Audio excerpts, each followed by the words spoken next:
There are some things I'll take a chance on, but life is already enough of a gamble for me to put my whole nest egg in the share market. So I take a calmer path. By investing in private credit, I know my money could be growing, not yo-yoing.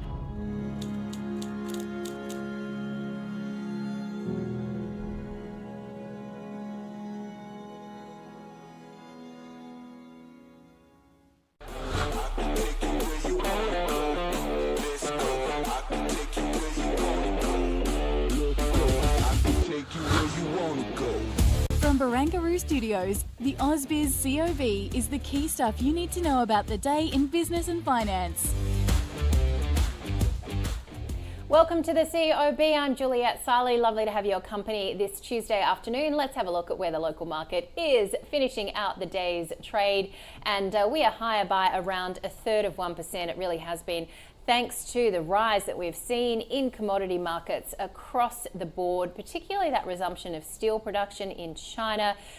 You've got, of course, as well, the reports that the US is looking to boost its national strategic uranium stockpiles. So some big gains coming through from uranium players as well, and the big miners lifting too. So it really is, pardon the pun, all about that minor gain today. Let's have a look at some of the other themes that we've been following in the day's session, including, of course, this super expensive scandal. This is all on the back of the boss of Super Retail Group, Anthony Harrigaty, losing his job for failing to expose an alleged affair or relationship with the company's former head of HR. Now, he's also had his ties to the business cut, Super Retail facing legal action as well tied to this controversy, with a former chief legal officer and a senior lawyer at the firm, both females, suing the company, claiming they were bullied and harassed after raising complaints about Anthony Harrigaty's relationship with the head of HR. Analysts are overall pretty bullish still on that stock, and we'll get that from the call in a moment when we get to stock of the day. And then, of course, it's a rate debate. Today is the start of that two-day Fed policy meeting.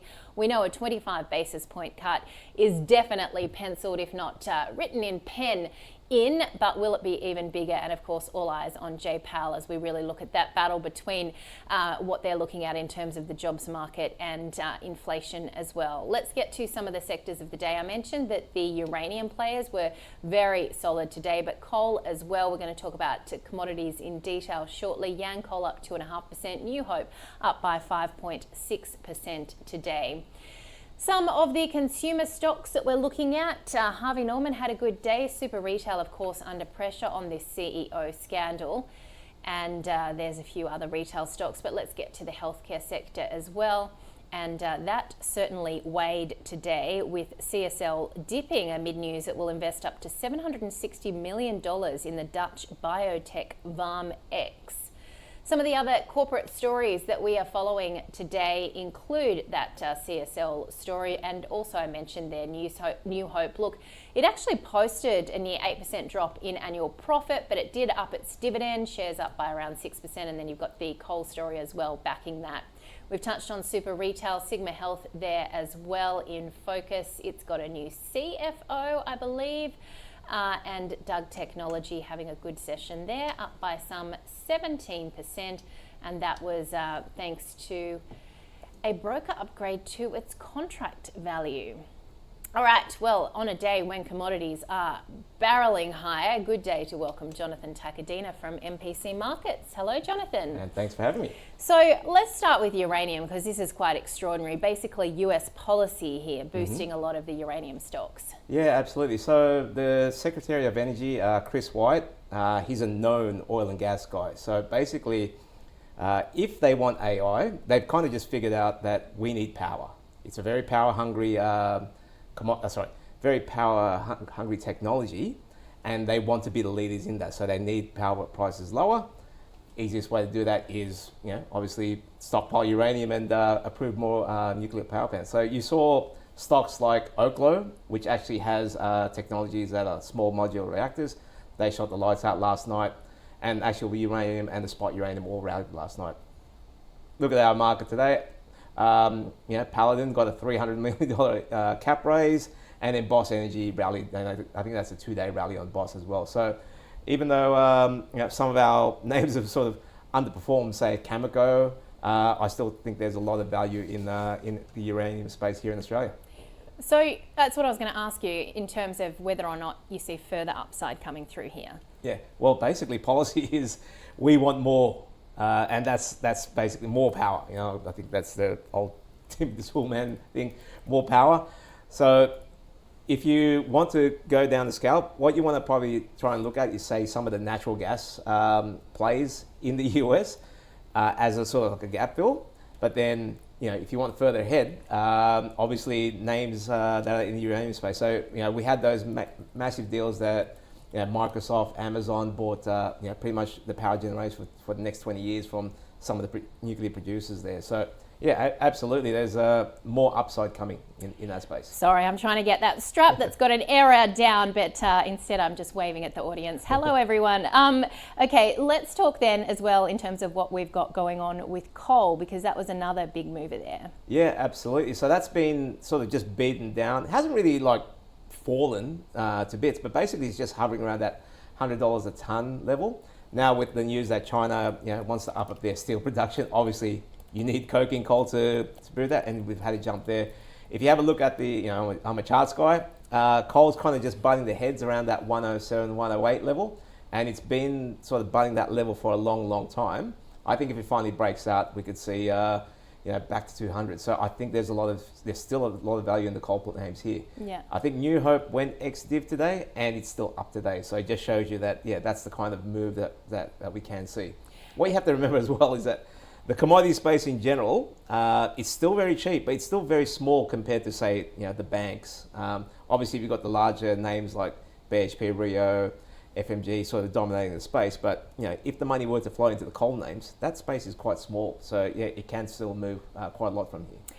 Now, gold, you and I talked about this on the trade. I can't remember what day that was, maybe Thursday. But ever since then, we've continued to see these records being set in the commodity. I was looking at a Bloomberg article that was basically saying, in inflation-adjusted terms, we've surpassed 1980. We're on track for the best year since 1979. Where do we still find value in some of the gold stocks locally? Well, it's not about finding value. As I said before, it's like, do you expect the governments to suddenly become responsible with their finances? And that's what the market's pricing in. So, you could try and buy the laggards and play it that way, which is a gold nerd like me likes to do.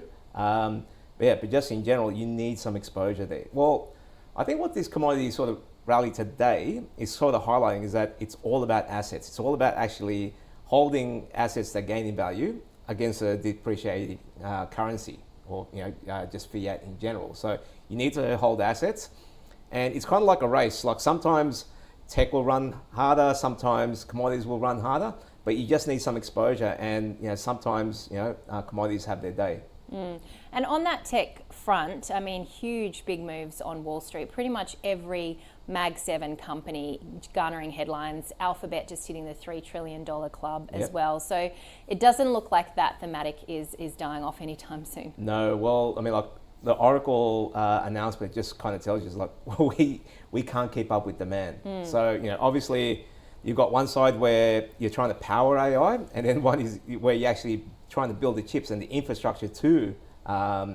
deliver AI, and they're both just saying the demand is just outstripping supply. And don't forget, these companies are very, very well cashed up. They've got massive balance sheets.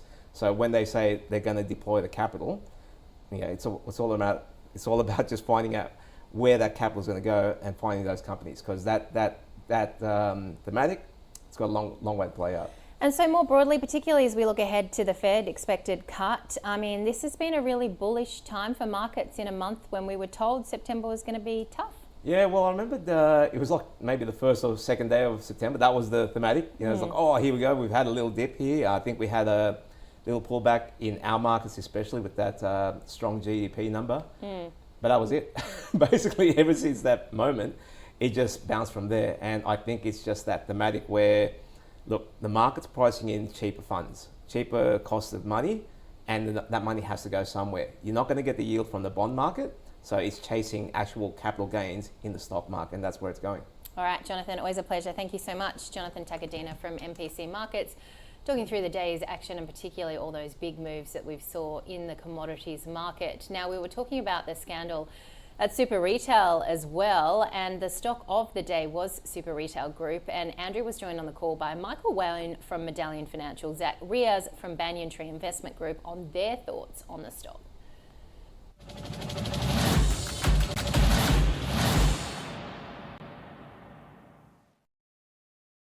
I don't think at the divisional level there's going to be too much change, but it does create uncertainty in terms of what the new CEO is going to come and do in terms of strategy.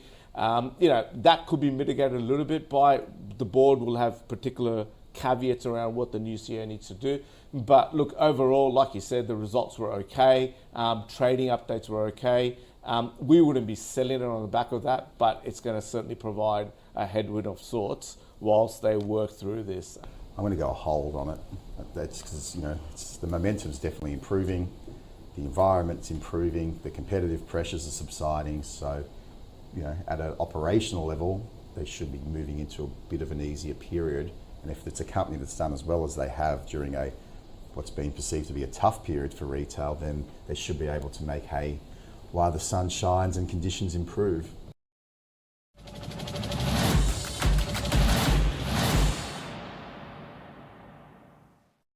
Always good to make hay while the sun shines. Let's have a look at some of the companies that made hay on a very sunny day in Sydney today and have a look at the leaders. And we touched on, of course, uranium really being the front runners. I have to say I'm not going to miss when Clarity Pharmaceuticals is out of the ASX 200 because it is always on this list, even though there's never any news surrounding it. But it was the gold players, the uranium players, the coal players that lifted the market today.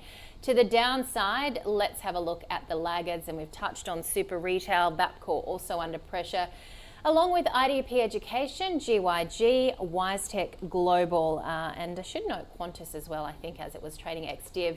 Let's have a look at the small end of town and some of the winners there, including, again, a lot in the resources space. Sunrise up 31.5%.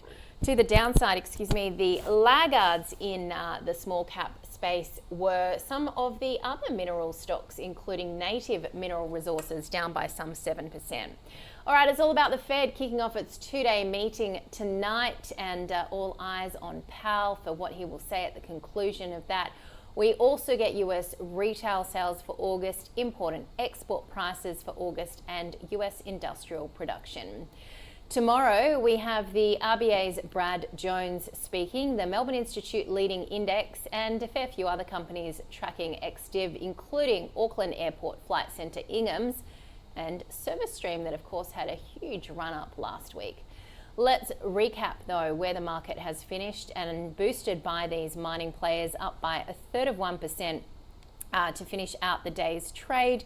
Having a look at where the ASX 200 is, it has also gained around 1/3%, 25 points, 8,877 points. All right, that is where we leave you for this Tuesday afternoon. We'll catch you from 9:45 a.m. Eastern tomorrow. Enjoy your evening. The CIB is brought to you by Montgomery Investment Management. The world is volatile. Your financial future doesn't have to be. Find out more at montinvest.com.